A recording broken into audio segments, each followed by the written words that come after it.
2023-এর জানুয়ারি থেকে সক্রিয় প্রতারণা চক্র। অন্যের ব্যাংক অ্যাকাউন্ট ব্যবহার করে চলছিল কোটি কোটি টাকার লেনদেন। উত্তরপ্রদেশ পুলিশের আইনি নোটিশ পেয়ে হতবাক মুর্শিদাবাদের হরিহরপাড়ার শ্রমজীবী পরিবার। পুলিশের দ্বারস্থ হতেই হলো পর্দাফাঁস।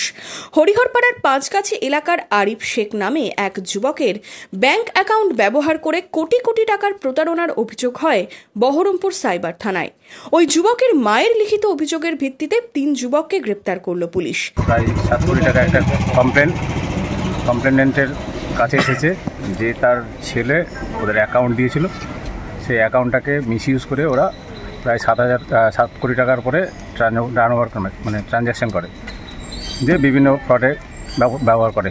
পরে জানতে পারে যে এই কমপ্লেনের পরে জানতে পারে যখন নোটিশ আসে এই ইউপিতে একটা কেস হয়েছে, তখনই বুঝতে পারে যে ও ছেলের নামে ওই কার্ডগুলো যে অ্যাকাউন্টটা ছিল সেই অ্যাকাউন্টটাকে প্রচুর টার্নওভার হয়। আচ্ছা, ওই অ্যাকাউন্টটা কোথাকার?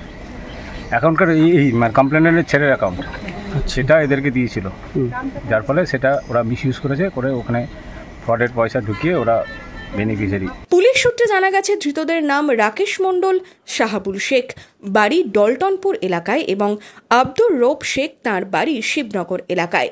বুধবার সকালে গোপন সূত্রে খবর পেয়ে হরিহরপাড়া কিষান মান্ডি এলাকায় অভিযান চালায় হরিহরপাড়া থানা ও বহরমপুর সাইবার থানার তদন্তকারীরা। অভিযানেই হাতে নাতে ধরা হয় 3 জনকে। তদন্তে উঠে আসে আরও চাঞ্চল্যকর তথ্য। তদন্তকারীদের দাবি, ব্যাংক অ্যাকাউন্ট জালিয়াতির মাধ্যমে বিপুল অঙ্কের টাকা লেনদেন করা হয়েছিল। উত্তরপ্রদেশ পুলিশের তরফে পরিযায়ী শ্রমিক আরিফ শেখকে নোটিশ পাঠানো হয়। ঘটনার সামনে আসতেই শুরু হয় তদন্ত। বিভিন্ন ধরনের ফ্রড করলো, কারো কাছ থেকে ফ্রড করতো। এখন যে ফ্রডের তো প্রচুর হয়েছে, এবার ওখানে ইউপির যে আছে, ইউপির ভিকটিম আছে, ইউপির ভিকটিমের কাছ থেকে প্রায় 7 কোটি টাকার উপরে ওই অ্যাকাউন্ট ঢুকেছে এবং ওটা বিভিন্নভাবে ওটা ইউজ করেছে ওরা। আচ্ছা, ওরা নিজেরাই তুলেছে? অবশ্যই এর সঙ্গে আরও অনেক কিছু যুক্ত আছে। ইনভেস্টিগেশন আছে। বাকিটা কজনকে আপনারা গ্রেপ্তার করলেন? আপাতত 3 জন। ধৃতদের কাছ থেকে ব্যাংকের পাসবই, আধার কার্ড ও একাধিক সিম কার্ড উদ্ধার হয়েছে। 3 জনকেই বহরমপুর সাইবার থানায় নিয়ে যাওয়া হয়েছে এবং ঘটনার তদন্ত শুরু হয়েছে। ধৃতদের 5 দিনের পুলিশি হেফাজতের আবেদন জানিয়ে আদালতে পেশ করা হয় এদিন। আর কোথায় কোথায় প্রতারণার জাল ছড়িয়ে আছে হদিশ পেতে ইতিমধ্যেই তদন্ত শুরু হয়েছে। হরিহরপাড়া থেকে মামিনুল ইসলামের রিপোর্ট, মধ্যবঙ্গ নিউজ।